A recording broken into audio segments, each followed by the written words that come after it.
Hey guys, this is Fundo on Wanshu Pagama. Good news for Black Door viewers.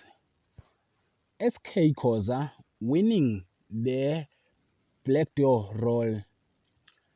Stembiso defeat his brother Abdule Koza on the role of Sabelo Cele on the Black Door.